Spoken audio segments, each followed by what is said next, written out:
I don't think the purpose of Love, Death, Robots is to challenge you. It's just like this particular episode, for whatever reason, we're gonna challenge you. They just did it in the wrong anthology series because people aren't prepared to like think deeply and.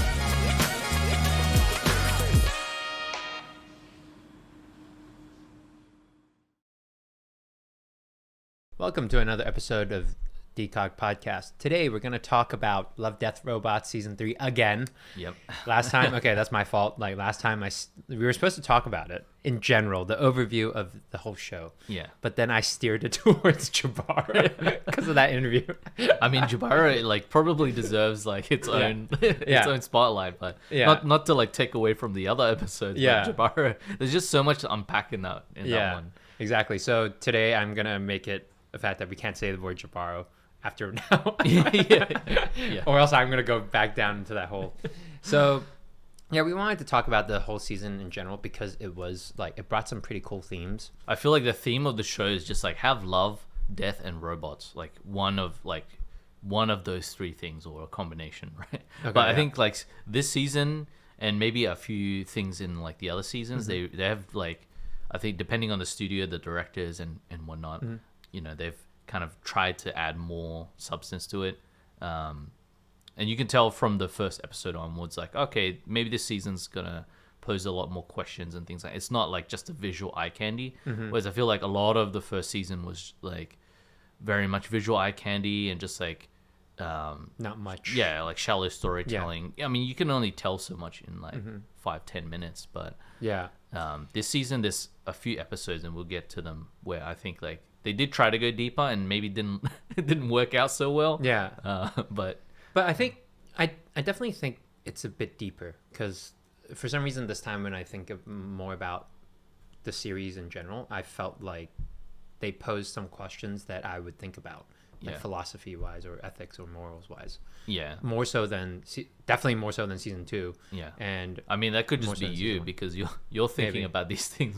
I think the world is thinking about these things a lot more. So maybe maybe you're right, there is like a lot more of these themes. I haven't gone back and rewatched the first and second season, but I feel like if I go back and watch there'll probably be elements of that here and there as well. But I guess we're kind of looking through this season with that lens. Because, you know, we're gonna segue into like some AI stuff and show you guys some AI stuff as well. But it's cool. Until then, you know. So let's quickly open up the episode list because this is a good way to remember which episode is which. Right. So Thank God for IMDb. Like I was I was worried that it's just gonna be text, but it's good they have the screenshots right next to it. So we know exactly which one. It is. So, so my actually favorite episode from, besides of course Jabaro, was fun wise. I really liked Night of the Meaty Dead. Like it was so funny. That's a good one actually. Like I think. Like humor and everything and just the style is just so cool. Like I remember you telling me they basically made this how this looks but there's a typical camera set or like a lens setting or something? It's like a tilt shift photography. For those that don't know, like they mimic the look of tilt shift photography. And even to the point where it's like it feels like stop motion and it feels like it's just like a time lapse of what's happening. This came out of nowhere. Sorry. No, it's all good. Take your time. But so I think they really tried to get that nail that look, and I think they did a really good job because. If you look at tilt shift photography, it looks like this. Like it doesn't look realistic. It looks like miniatures. So they kind of put it on its head, I guess, and let's just make it look like miniatures. Make it look like tilt shift photography. And that's what I was really surprised when you told me about tilt shift photography because I haven't heard of it before. And then once you told me to search it, when I searched it, I was like, "Yo, that's so funny!" Like everybody looks like real. Little like figurines, and it's so like I think it's really cute. Like this, like all this stuff was so funny, and with the the audio that they did, it's like everybody's like, no. Yeah. Yeah. It's almost like sped up audio. Yeah. It's like it's like sped up photography because it's like, time lapsed. Like these are so funny. Like this is so cool. I really like this. I think the style. Yeah. And this is when the zombie raids the temples. This looks sick. I think it's funny because it just kept building, right? Like the way they did it is like it got more and more ridiculous. Mm-hmm. As you watched, it started off, it's like, oh, okay. And then like even the people like having sex in the park or in front of the church, like that was already like pretty funny because it's just like you didn't expect that, right? You're just like watching and you're like, oh, it's just, and then you're like that happens all of a sudden. Then it kind of set the tone for the rest of the episode. The episode, yeah. And it's cool to see, all the zombies, the scale. Yeah. Of the zombies, like just raiding, like for example, this scene, right? Just raiding the place, but it started off small, where you see some runners in the hill and they're just running, and you just see like these zombies just bite them. They're like and then they became zombies. So I thought it was really cool. Yeah. And I know we said that earlier. We said that this show, like, there's more themes or like makes you think. This one does not. This has this is just fun. This is just death. Like I don't even know if there's much robots going on in this one at all. Exactly. But yeah, I love the effects and everything. So this was definitely one of my favorites. Yeah. Kind of reminds me of I'm not sure you remember season 1 when the guy opens the freezer. And they had No, I don't really remember. Yeah. No. But anyways, we won't go over that. But it reminds me of that episode as well. Yeah. Which one did you like? So conceptually, I mentioned I like the one on IO, so the very pulse of the machine. Yeah. And clearly not a lot of people like this is probably the least liked episode of the entire season. Why do you think so? I think it's too deep. Like I think they went too deep. And too artsy for a lot of the audience. And visually, I think this, like, if you compare this visually with a lot of the other episode, there's not like much that it offers that I feel like is unique in the way, like, oh, I've never seen this before. Like, we've seen this kind of style-ish in things like Scanner Darkly and those kind of like Borderlands. Yeah, exactly. So they're not like really pushing the boundaries in terms of like, let's create something that's completely never seen before in terms of style. It's just like a toon shader, Yeah. And I'm sure there's a ton of work gone into this in terms of like trying to get the look right, trying to get the colors right. But I just never felt like visually it pushed the boundary, which a lot of Love, Death, Robots does, pushes the boundary in terms of visuals. But conceptually, I think it definitely is the most conceptually challenging one of them all. And I think for a lot of the audience who's watching this, you're watching these episodes just like chilling, and then all of a sudden this comes on, and you have to think, like, it's like challenging you in ways that if you're just like watching it like a popcorn flick, you're not going to stop and think about what it's trying to say. Yeah. So it just like, it just goes over your head. Mm-hmm. And I think even whilst watching it, I wasn't that like engaged.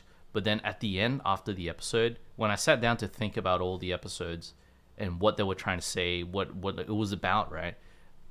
You kind of stop at this one, like, wait a second, like, this is actually like, they're trying to challenge the notion of what a machine is, right? Because we've all come to expect like, oh, it's like moving parts and, it's like man-made or whatnot, or even just the nature of intelligence. It's trying to challenge the notion of what intelligence is. And I think that's a very deep concept. It's like, if you start talking to a lot of like AI people, they might start to say like, well, we really don't know what intelligence is. Like, intelligence could exist in many different forms that we have no like perception of. We just don't understand. Like, maybe a good example is like when they talk about plants, like, are plants intelligent? Like some plants can communicate with other plants. Like, is that a sign of intelligence? Is there more intelligence going on there that we just cannot process? Like, maybe like it's like Pandora, for example, in Avatar. Like, the entire planet is a being almost, right?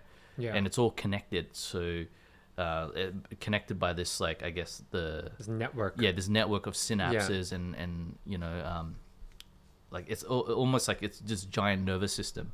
Like maybe the planet is thinking, but you just can't. You aren't on the same wavelength as that planet. Like this entire planet can process information, because what is intelligence, right? You're processing information, you're mutating that information, and you're using that information to do something else. So that's a sign of intelligence, right? So this is challenging the notion of intelligence, because it's like, well, this planet is intelligent in a sense. It just had no way to communicate with you. You had no way to understand that this was a version of intelligence.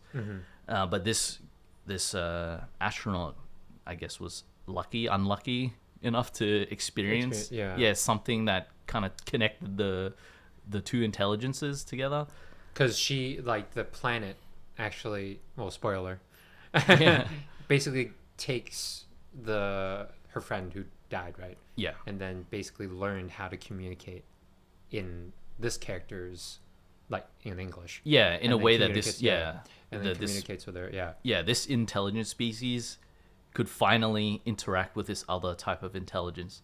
And then that's the kind of thing that people are, like, questioning nowadays. It's like, if we don't really understand intelligence, how do we know, like, it could be right there in our face, but it just like flies over our head, right? Just like this entire episode did for most people, clearly. But I mean, I like this episode because I like kind of more the trippier stuff and things that make me think a little bit more sometimes. Of course, it depends on whether I'm in the mood for it too. Yeah. But I do prefer these episodes because it really puts, especially when it comes to technology, it really, like, I find it very interesting in what it all means and what the future might look like, right?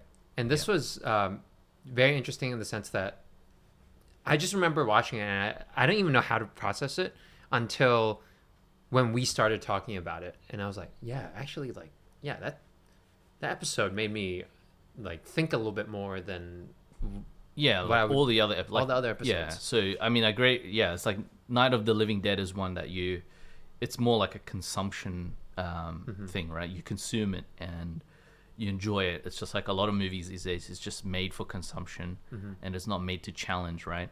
And maybe that's that kind of comes back to, like, a lot of what we were talking about, with, like, Disney films and things like, why does it feel so rehashed? Like, sometimes they're just not challenging you enough in terms of what it's trying to say. But that's not the purpose of it, and that's not the purpose of a lot of these. I don't think the purpose of Love, Death, Robots is to challenge you. It's not like Black Mirror. Like, Black Mirror is a great example of the like, taking a similar concept of this anthology series and then really challenging you, like challenging your perception of technology, how beneficial, how destructive it can be. And your perspectives, I think. How you view exactly. It's like the dangers of technology. Like, it's really challenging in those aspects. Love, Death, Robots, I don't think aims to do that. It's just like this particular episode, for whatever reason, they decided, like, we're going to challenge you. It's just like, they just did it in the wrong anthology series, because people aren't prepared to, like, think deeply and whatnot. Maybe you should migrate, like, whoever did this should migrate over to they should go over to Black Mirror and do a full animated series in Black Mirror. Like, it might do it much better, but I think it was, like, maybe perhaps the wrong anthology for this, sadly. So what do you think happened in the end when she goes into the into Io, because she had to make the decision to either... I mean, she was physically dying, right? So I don't know. I think it's left open to interpretation. So what I think a lot of the themes this was challenging as well is, like, machine-human symbiosis, which is, like, a concept that, like, Elon's talked about, and all these people who are thinking deeply about AI have talked about. Is like, if we're basically redundant unless we can somehow, become, like, symbiotic with the machine, right? So maybe in a sense they were, like, just playing around with ideas of, like, how can two different types of intelligences become symbiotic, and maybe at the end when she jumps into the lake or whatever, like her consciousness is part of the planet. Yeah, part of the planet now. So, but she communicates with, I remember, to the spaceship, right? That's like a space station afterwards. I think to the very end, last shot, if I remember correctly. I think she combines with the planet and then she communicates with with the spaceship. So then the question is like, is it her communicating with the planet? Is it the planet communicating? I mean, is it her communicating with the spaceship or the planet? Or both? Or neither? Or, you know? Yeah. Maybe it's like the planet learned because she became part of it. They learned, like, I think more learned the language and then communicated with the space station. But yeah, it's all like... It's almost like some sort of like singularity moment where it's like, you know, these consciousnesses like...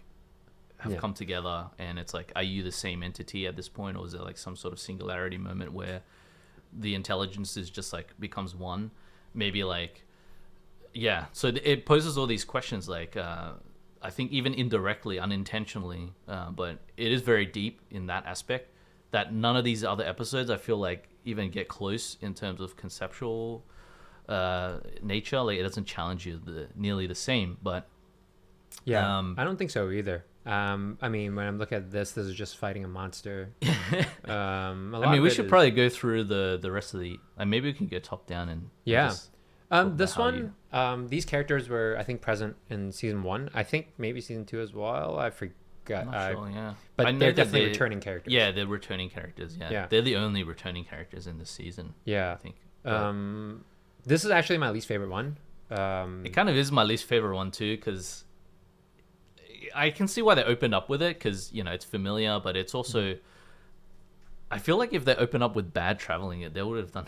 they would have got more views. But this one is like, it's trying to say things, right? So it's doing something that I think the first one didn't do as much. It's really like posing the question about like humanity and like how futile it is, I guess, to, you know, like robots will eventually just prevail. Prevail. And look at these dumb humans, you know, these idiotic humans. I think that's what they try to, I think this episode, even though it's my least favorite, I think they tried to pose the question, but in a palatable way. Yeah, exactly. It's like a dumbed down version of like, basically saying how redundant and how silly humans are, like all the silly things that humans do to try to survive, I guess. And the bad decisions they've made. I guess almost like it's almost like morally degrading humans in a way, but it's not.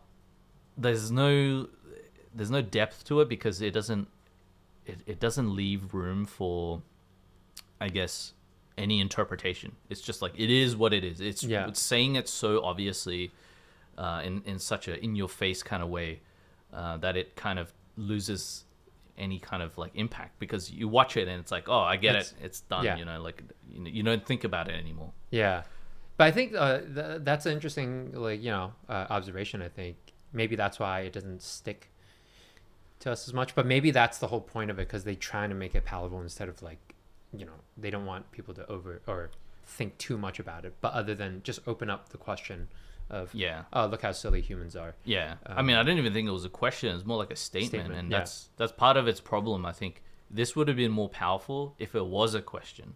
You know, if they had some sort of lingering question that forces us to really look at ourselves, whereas this isn't really forcing us to look at ourselves. It's just like telling you how bad. Like, it's like when you're a kid and you do something wrong and your parent tells you off and says not to do that, but you don't really think about it.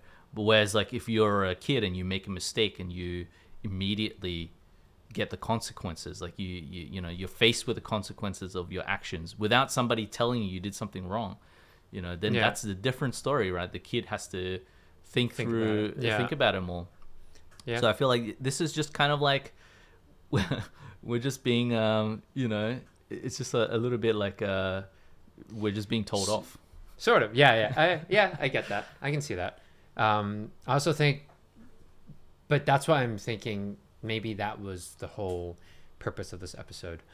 It's not to get like to make people think necessarily or think too much, but it's just because I think if it was anything heavier, I think that wouldn't be their demographic. Yeah, it wouldn't. Which is like, sad. Yeah, it'll become like a waste.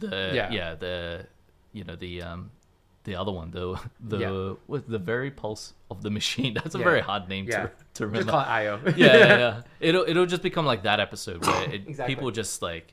But maybe there's a middle ground too. I feel like this is too far on one extreme where it's just like telling you what it's trying to say, and the other one is not really telling you much at all. So it's like they're both on the extremes, and somewhere in the middle is probably there's some sort of middle ground that you can have. It's just I don't think it's not a very easy road to tread. Like I don't think you can easily do that where you can put it somewhere in the middle. I think that because it had that potential to do that, that's why it feels like it's a missed opportunity for them to talk about or to open that question to the audience. Yeah. But yeah, I think.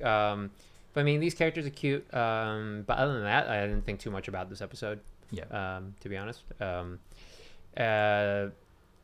This one. Wow, it got a lot of good ratings for this. Yeah. This is Bad Traveling. So this is probably like story-wise, this is my favorite out of all of them. Because they had the most going for it, like story-wise, right? Yeah. I mean, I like the look. It looks like it reminds me of Dishonored, if people know what that game is. Is that the one you just like fly down buildings and you just like... Oh, no, it's like... let's see. It looks like this quickly. It's old, like... it's a bit, like quirky. Yeah, that's the first person the one where you use like bows and arrows and stuff. Yeah. And you basically kill people. Yeah, basically. Essentially.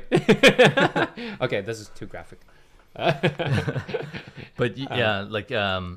actually it does look it has that color palette. It's a gloominess, the blues, a lot of blues. Yeah, that very hyper contrast. Mm-hmm. Yeah. So what, it's the same image? Oh, there we go. Yeah. But it's a cool episode because I guess they're trying to tell a story, like an actual story. Yeah. And with like twists and all sorts of things in there. Yeah. I think it's good. It's a good short film. It has all the, like, everything was very direct and very to the point. Yeah. And they almost like they built up the characters as well a little bit. You know, like this main character, they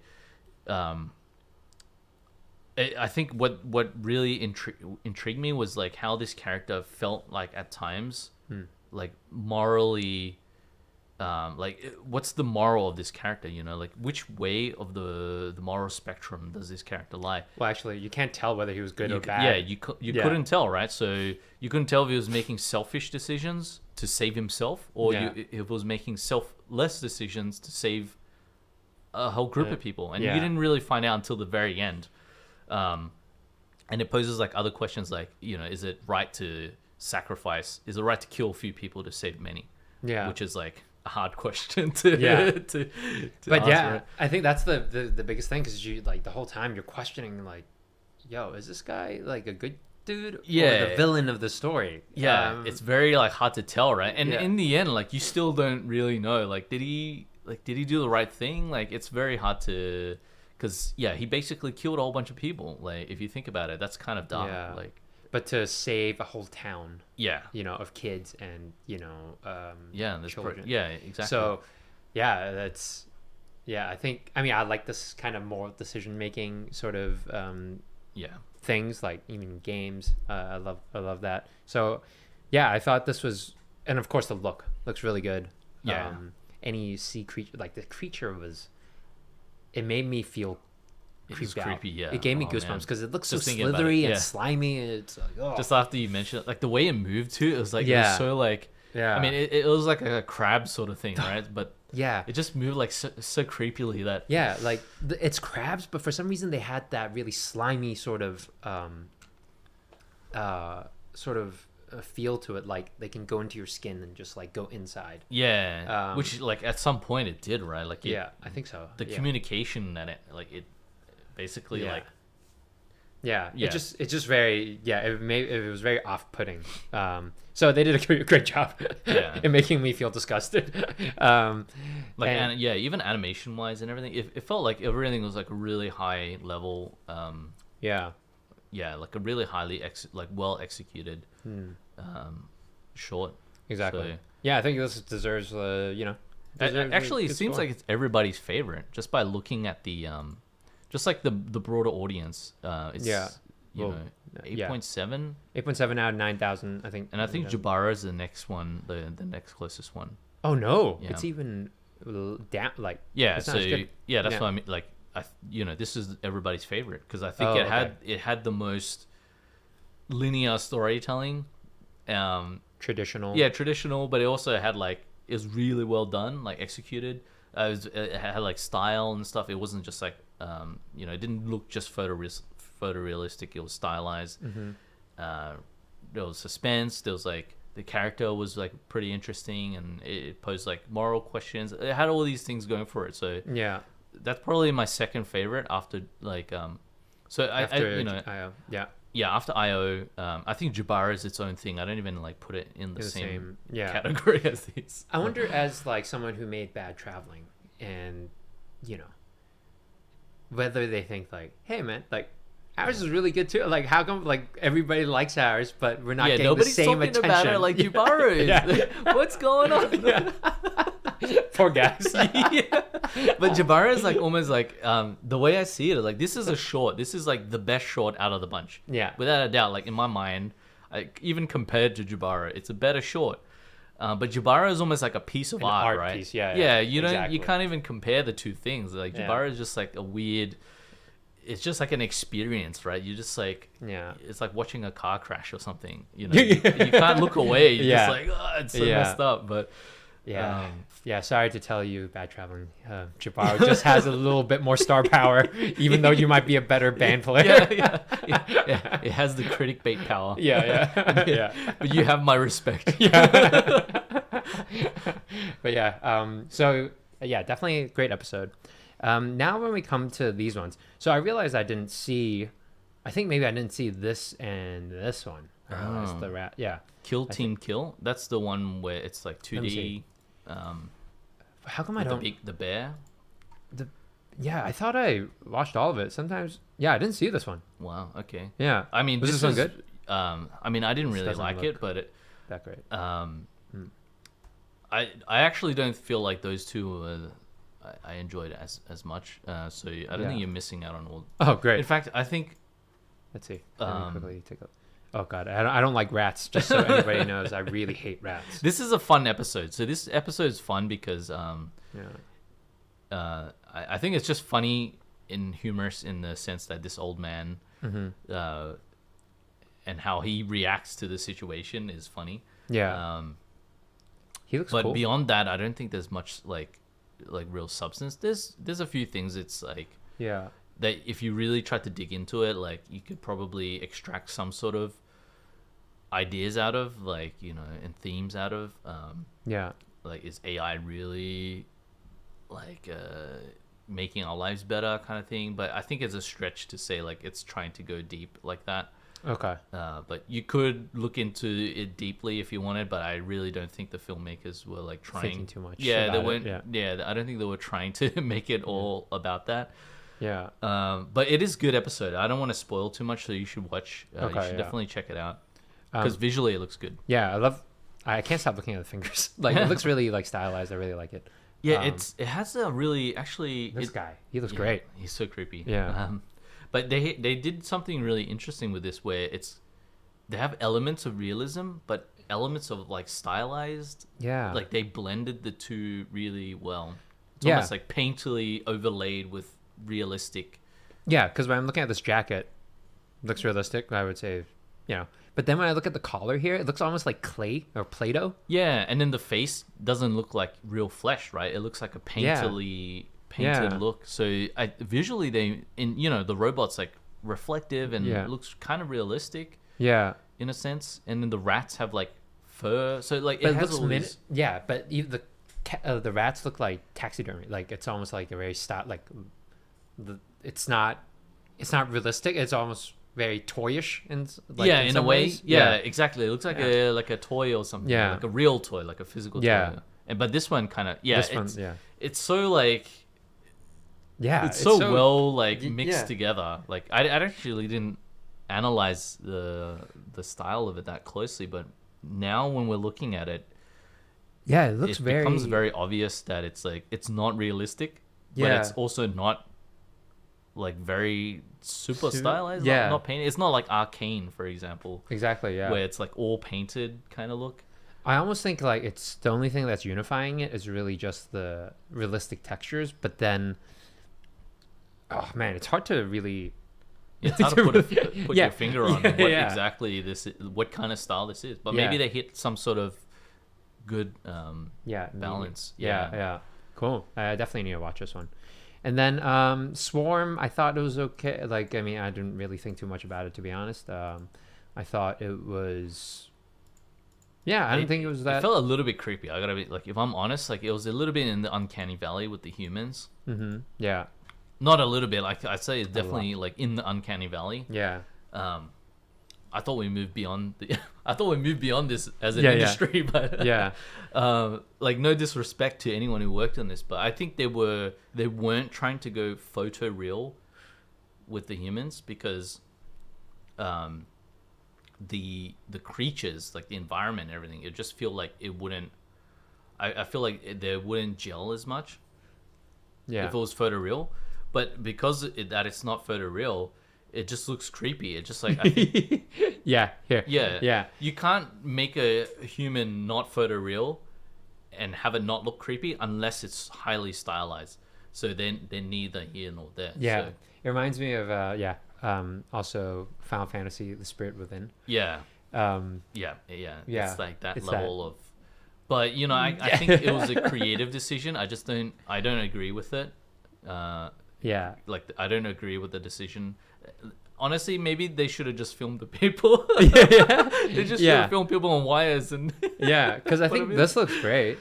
You know, because it's like, to me, I feel like that's because it's a creature. I don't think too much about it.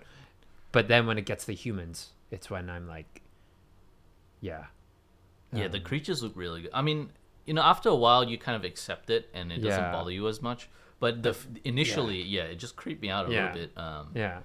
So, I mean, the story-wise, I guess it's a little bit deeper than some of the other ones, but it's trying to question, like...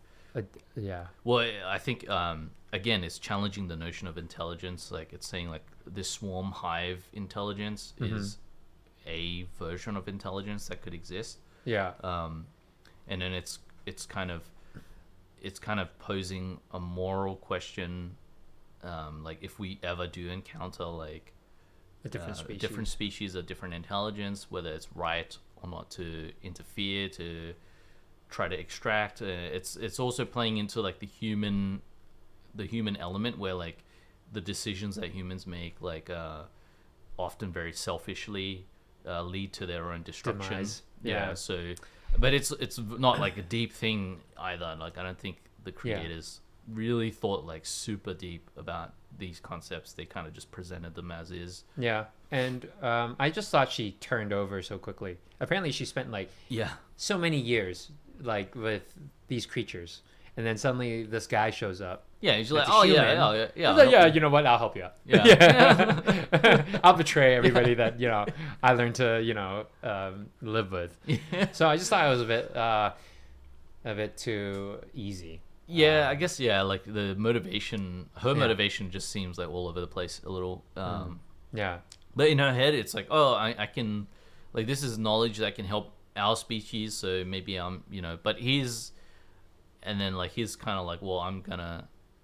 He's playing like this good guy, but like in reality, he's just he's like the two-faced invader. Exactly.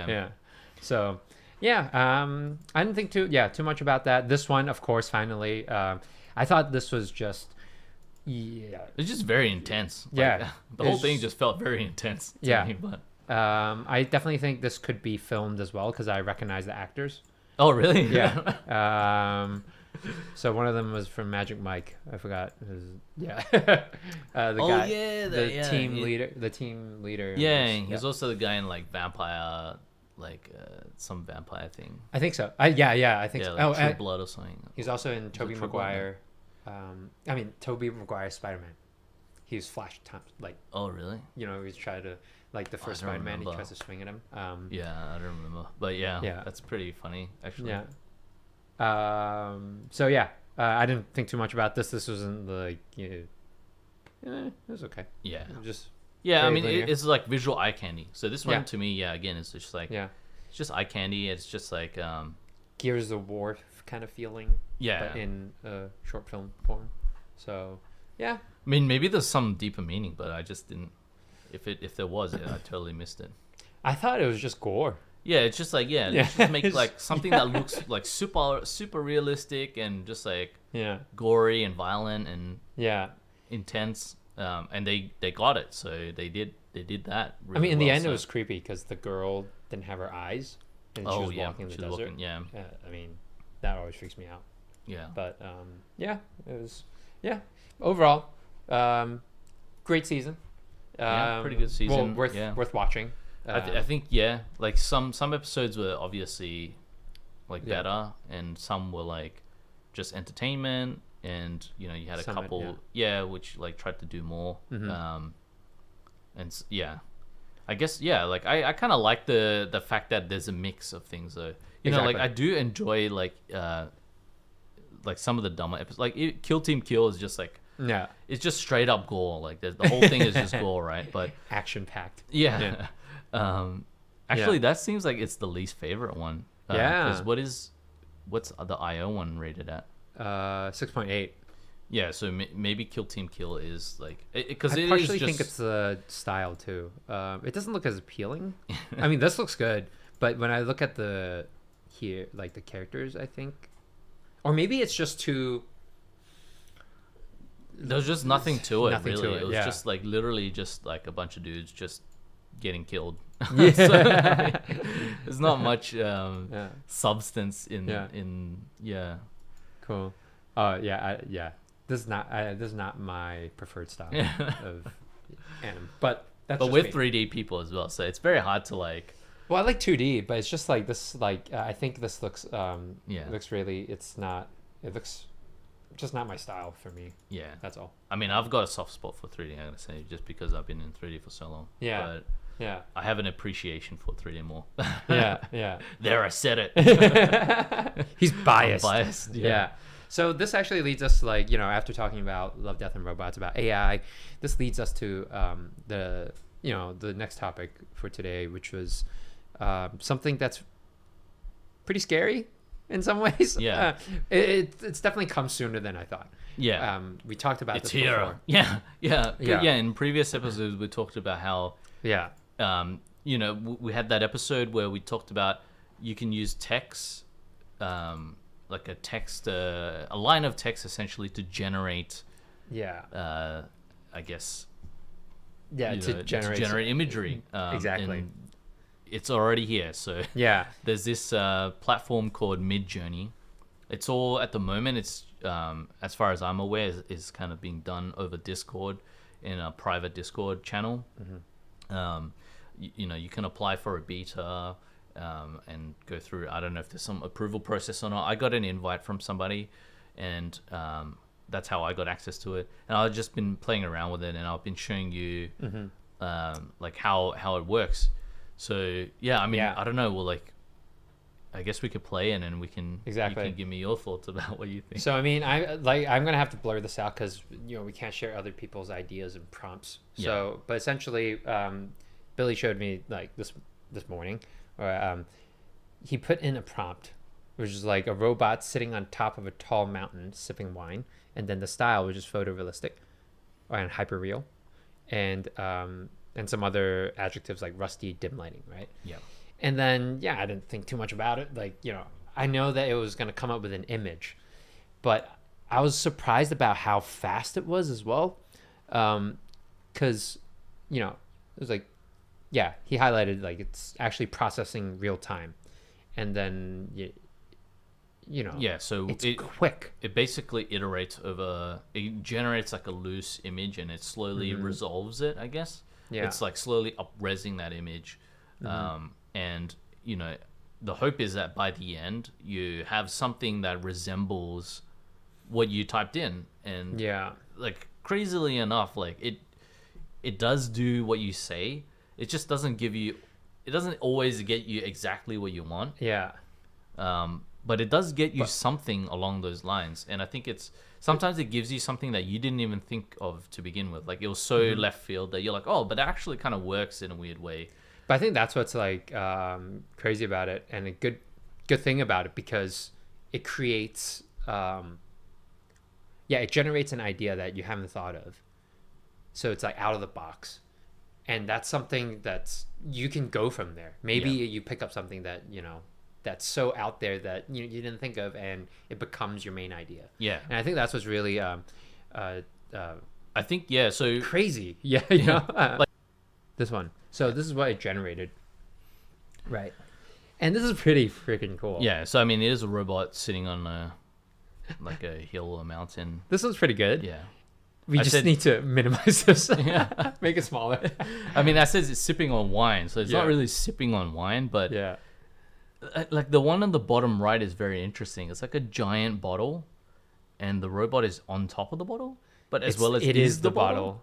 I think it is the bottle to me. Yeah, so I mean that's very like strange. Like the one on the top right as well. Like the head is.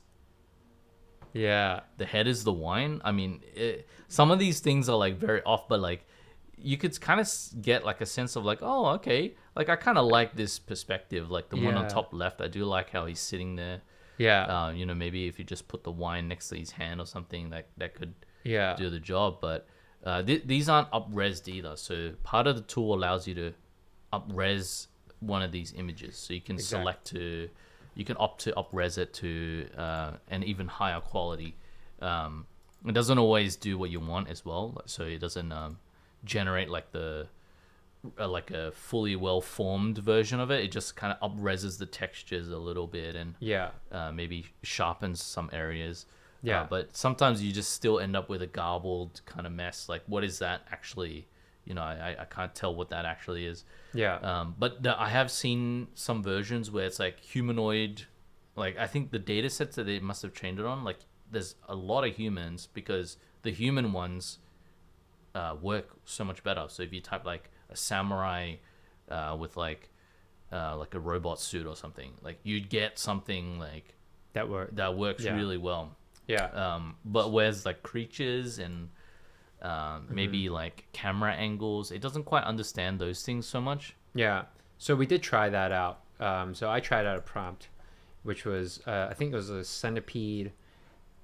Was crawling in a subway in New York next to a rat wearing a hat in a fisheye lens, and I think realistic style. So it came up with like something pretty interesting, I would say. And let's find that. I mean, this is the up-res version of one of the variations. So this is the one that you liked, and then we up-resed it. But you can see, like, even though it's up-resed, you can't really tell, like, the creatures. Like, is that really a rat? Like, I can't tell, right? But we liked the whole fisheye and the composition of it. I really liked it compared to other ones, which I'm sure we have it here. Because some of the other ones are pretty weird. But they're, this is freaky. I don't even know. It feels like the centipede is, wrapped around the rat that's killing the rat. In the subway station. And this is, oh god. I mean, that one actually, like, that I really like that one on the top right because it hits really close. It does look like a rat. Like the rat is sniffing the centipede, and the hat is on its back or something. But it does look like a little bit of that. I think that's what creeps me out the most because it looks like a rat. I don't know why I chose a rat, even though I'm scared of rats. And it is a very wide angle lens. Not quite fisheye, but it is something like that. This is the closest, I think. And the bottom left is just like, I don't even know what's happening there. Yeah. This is pretty creepy. It looks like a rat is eating part of the centipede to me. With a fedora kind of. But this one, I thought it was just a cool angle. It's a cool composition. For sure. And I can see myself generating, like, after getting this composition, I can see myself, I can use this and then actually draw like a rat and then a centipede, and then that would be the idea. I like. I thought it did really well, and the crazy part is, we talked about this in previous podcasts, and this is like you like specifically say you saw. You can see this technology being a great way to generate ideas and create variations, right? Yeah. So, for example, I liked. Lagging. So I liked this one, and then what you said in previous podcasts was that we can pick that, and then it's going to create more variations, and then I pick from another one, and then it'll make another variation. Yeah. We thought that was far, like in the distant future. I thought it was like maybe like at least 6 months, a year out or something, right? Yeah. But it's already here. Yeah, so yeah. You can already do that, and we've like, as we've shown, we've been doing that. Yeah. So actually, if you go to the bat one, which check. is, I think it's a good example of like doing something like that. Okay. So it's all the bat variations. So I typed something like, like a flying bat made out of skeleton or something. I put all these random. This one? Yeah. So like these are variations, and then I took one of those and I spawned like I think I took the top right and I spawned another set. So there should be another image in there. It's not this one? No, it's not that one. Okay. Yeah. So from that image, I spawned these four. So I took that one image and I said, I kind of like the composition, the angle of this. Generate me something from that is like a variation of that. So it's done that, and it's kind of gone through and it's done these four. Yeah, that's so freaking creepy. And then you can just continually do that. You can go from here again and say like, I like that one, generate me some versions from that one. So it's exactly like what we mentioned was likely to happen. It's already happened. It's just it's so fast that we're behind the ball in terms of what we think is like possible in the time frame. That's insane, man. And this is my favorite. I think this one's the most usable one in my opinion. But then these, like, the more I look, I'm like, yo, these ones kind of. Cool too. I mean, you can kind of paint over some of these and get away with it, right? Because especially as an initial idea. Just like a block out. In terms of like quickly generating ideas, I think it's great. So like how I think it's at the moment in its current state, if you have a very defined idea and you're trying to get something, like you're trying to get a concept that looks like your very defined idea that you have in your head, you're not going to be impressed because you just can't get that. You can't get to where you want to go with this tech yet. Mm-hmm. But if you have just a very, very loose like concept, like a very loose idea of what you want to see, this is great because it gives you like so many different looks, so many different options that like you might not have even thought of, right? So it's like, oh, this is like actually, I had like this very loose idea, but this is way better than I thought it was going to be, like, and then you can go from there. So it's really great for just the very, very initial idea generation phase. Mm-hmm. But I can see if you're trying to stick to humanoid characters, things that the AI is better at generating, like I think environments and characters it's really good at. Yeah. If you stick to those things, you might actually be able to get to your final result pretty way quicker. Yeah, with something like this. Yeah. But creatures, I think creatures, just not so good because I don't know, like it doesn't know where to put the head and it kind of gets mangled. But concept artists, beware because it's here. Yeah, I'll be pretty worried. But at the same time, like as a concept artist, I feel like you have the ability to utilize this and take it so much further. Like you can feed it your own concepts and go from there. Whereas like before you had to just brutally paint the concepts. Now, like for a concept artist, it speeds up the idea generation. One of the hardest parts of concept art, it speeds that up like exponentially, and you can take something that is like kind of 80% and then you can make it 100% rather than starting from 0 and going to 100. Exactly. I think we talked about this in previous podcasts before as well. It's like you can use this as a tool more than seeing it as a threat to your job. Because you can come up like, maybe you don't know anything about bats and you had to create something very trippy or abstract or whatever. This would be a great place to start. And you're like, at least you got the like some ideas. Yeah. And then you can just keep going, for sure. And I can, like if you haven't seen any of this stuff, I mean, you probably haven't been on LinkedIn, because if you go on LinkedIn, like everybody on my LinkedIn, like I've just been seeing Midjourney all over my LinkedIn. Like, I just can't get away from it. Yeah. And then you see people posting about like environments, characters, all kinds of cool designs that they've come up with, just from playing with this. And a lot of them, the people who are playing with these things are like supervisors in other studios, like supervisors at DNEG and all these other places. And this is an invaluable tool to them, because they might not have readily have access to concept artists. Maybe the concept artists are already on, like finalizing concepts and making them like something that, like a modeling department can use to do something. Whereas this kind of like, it just helps like bridge the gap a little bit between the creative and the concept artist. Yeah. Where it's like the director or the visual effects supervisor or whoever it might be can just get to like an initial idea that they think would look cool really quickly, and then they can hand that off to a concept artist to take it to the final, to the next level. Yeah. And I think right now it's still early. It's going to get better. Obviously. It's definitely going to get better. The more data it receives, the more accurate it would be. I'm excited to play with it eventually when we somehow manage to get me an invite. Because this seems really fun. Just to type some stuff in, see what it can generate. Exactly. So it's here, and embrace it, because it's honestly it's gonna stay. I can see this stay. This is not going away. This is not going away. It's gonna get better. You can either get on the train or just get left behind. I think that's the overall sentiment at the moment with that AI. Just get on the train, guys. Just get on the train. So today we had a really jam-packed episode of AI and